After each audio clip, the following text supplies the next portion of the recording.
السلام عليكم اصدقاء قناه ايمان في البلاد الامريكان. ازيكم؟ يا رب تكونوا بخير. النهارده جايه لكم بقى بفيديو عكس الفيديو اللي فات. اللي ما شافش الفيديو اللي فات، اخر فيديو انا نزلته ادخلوا عليه، مهن في مصر مش موجوده في امريكا.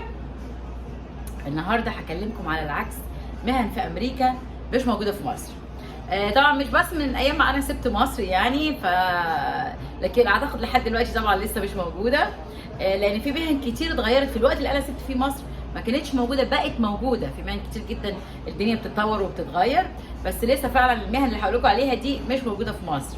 يلا نبدا بقى. المهنه الاولانيه هي مهنه ظريفه ولذيذه كده. الدنيا حررت قوي على فكره هنا يا جماعه، الجو بقاله يومين زي ما يكون في عز الصيف، حر جدا.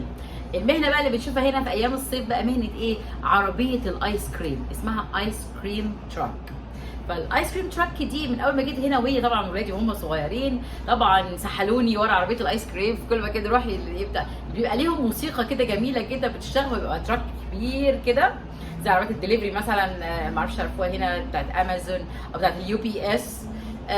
فالعربيه دي بتبقى ليها موسيقى وليها شباك كده، يبقى الراجل موجود جوه العربيه وبيدي الناس الايس كريم اللي هي الايس كريم كون والكابس وكل حاجه.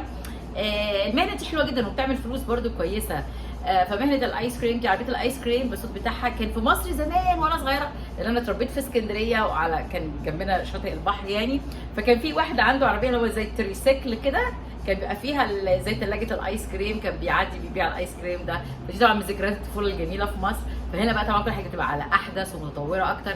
فعربيه الايس كريم دي يا جماعه معروفه حتى يعدي في الاحياء بقى، او الاطفال يسمعوا اللي هي الموسيقى اللي نا نا نا نا نا نا نا نا، موسيقى كده جميله جدا بتاعت الايس كريم تراك.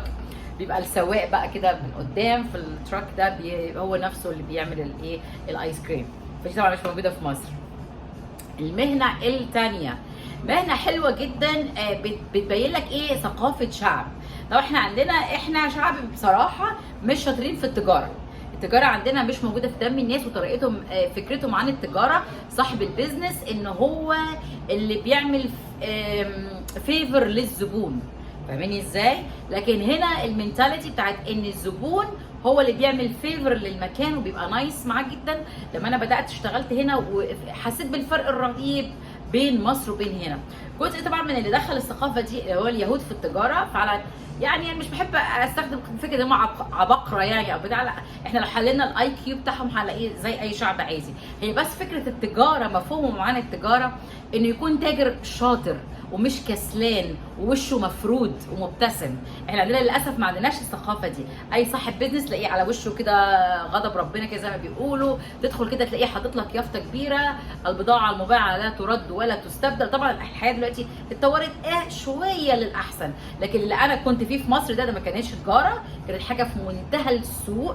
حتى التجاره، انا كان عندي المصنع بتاعي زي ما شرحت في فيديوهات ثانيه، حاجه صغيره يعني كده على قدي. لما كنت بنزل سوق الخيط في المنشيه في اسكندريه عشان اجيب المستلزمات بتاعه الشغل بتاعي، بيفتحوا متاخر جدا، ويفتحوا زي ما انت مش رايح تنفعهم يعني، رايح زعلان قوي ان انت رايح له يعني. اول ما فتح بقى وزعلان قوي لسه عايز يفطر وعايز يعمل. طبعا الكلام ده مش موجود هنا خالص. دي ثقافه شعب. حتى انا لما اشتغلت في الريتيل في التجاره برضو الان ما زلت يعتبر كل حاجه بدينا تجاره. حتى لو شغل العقارات، الريال استيت، شغل السيارات، شغل الجولري اللي انا اشتغلته قبل كده، انت الزبون حتى لو جاي يرجع الحاجه اللي اشتراها انت بتبتسم وتقول له انا يعني زعلان جدا الحاجه ما عجبتكش ومعلش وسوري، تقول له سوري كمان يعني، هو اللي اشتراها وبيرجعها. وطب نعمل لك ايه، نجيب لك ايه احلى منها، نقي اللي يعجبك. دي علموني بقى الطريقه دي. في مصر طبعا ما فيش الكلام ده، مش تجار مش شاطرين للاسف يعني. فمن الثقافه دي بقى جت مهنه موجوده هنا في كل الريتيل بيزنس، اللي هو المحلات الكبيره جدا، حتى المحلات الصغيره بتعملها بس مش كمهنه مخصصه، اسمها الجريتر. جريتر ده الشخص اللي بيحيي الزباين اللي داخله. بتلاقيه اول وش بتشوفه وانت داخل المحلات الكبيره، مثلا لو رحت مثلا تي جي ماكس، لو رحت ميسيز، لو رحت كل الاسامي الكبيره دي محلات الريتيل بيزنس، بيبقى واقف يقول للناس اهلا، ويلكم تو سو اند سو مثلا، اهلا بيكم في محل كذا كذا كذا. او حد عنده عايز يساله سؤال، مثلا الديبارتمنت القسم مثلا بتاع كذا موجود فين، يشاور له عليه او يعرفه يرد على اسئله الناس. بس في الغالب هي ناس تبقى داخله عارفه بتعمل ايه، هو كل وظيفته يقول اهلا بيكم، وهي والناس طالعه يقول لهم هاف ا نايس داي، يعني ولازم يكون مبتسم ولازم يكون واقف وقفه حلوه كده وبتاع. طبعا احنا في مصر ما بنفكرش في الكلام ده خالص يعني.